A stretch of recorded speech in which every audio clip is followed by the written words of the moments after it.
As we start our lesson today on psychological disorders, and as you do your research, I just want to give you a bit of an overview and make sure that we're clear on a few things. So, the title of this background lesson is What is a psychological disorder, and how are they diagnosed? The learning targets for this lesson are that students can explain how psychological disorders are different than regular challenges that people face, and students can describe how psychological disorders are diagnosed using the DSM-4 or the new DSM-5. One of the biggest challenges most young psychologists face is that as they research psychological disorders, many of them experience a thing called hypochondrias, where as they read symptoms, they actually start to think that they may in fact have a full-fledged psychological disorder, because everybody experiences many of the symptoms that are described in the DSM-4 and the DSM-5. So it's important to remember these key points here, that psychological disorders are significant, and we'll talk about duration as well, but they have a major impact on people's behavior, the way that they think and the way that they act. And they are by definition considered abnormal, thus the term abnormal psychology. They manifest themselves generally in a change of behavior. For example, with obsessive compulsive disorder, people start to do things that are abnormal or excessive. A person who has a issue with germs will wash their hands several times a day, which evolves into 10, 20, 30 times a day, and even can move up to 100 times a day. So that behavior can be easily observed by others. The next one is mental processes. People start to have different thoughts. They might even start to hallucinate, have auditory hallucinations or visual hallucinations, which these are usually the early indicators of potential schizophrenia.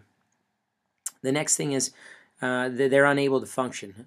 With depression, we all have our ups and downs, and whether it be a death in the family or a girlfriend breaks up with us or a boyfriend breaks up with us, we do poorly on a test, that we get down and we feel down and we're sad for a period of time. But the question is, do we still get out of bed in the morning? Do we go to school? Do we go to work? Do we go to our sports and our music practices? And can we do most of the things that we do every day? Or is it a matter of we're so depressed we don't get out of bed in the morning?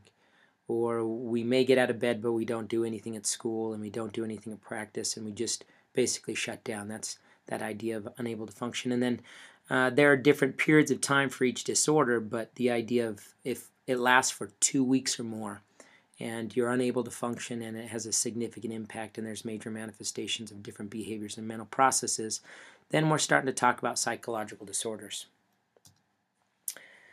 Criteria. Where does a psychologist go to diagnose a patient? We had up until just this last year the DSM-4, and as you can see here, there has been the DSM-1, 2, 3, 4, and now 5, and it's the Diagnostic and Statistical Manual on Mental Disorders, and it goes through, and the way it's designed is a 5-axis approach where a psychologist or psychiatrist would take a look at a patient and talk with them and take a look at these 5 different areas and what symptoms they have and how they manifest themselves, and what personality manifestations, what actual medical or physical conditions are going on, and then what unique psychosocial stressors they're experiencing in their life. And that final one, level of functioning. Again, are they able to go about their daily life, or have they shut down? So here are the sources that I used, and you're welcome to go reference them and find some additional information. But the key thing is you begin to do your research. Remember those key things, that it's called abnormal psychology for a reason, that significant abnormal behavior that lasts for an extended period of time is when people want to start to ask themselves, do I need to see a doctor? If you see those behaviors or mental processes manifested in friends or family, taking them to get some help or recommending that they go get help. So I hope this helps for you.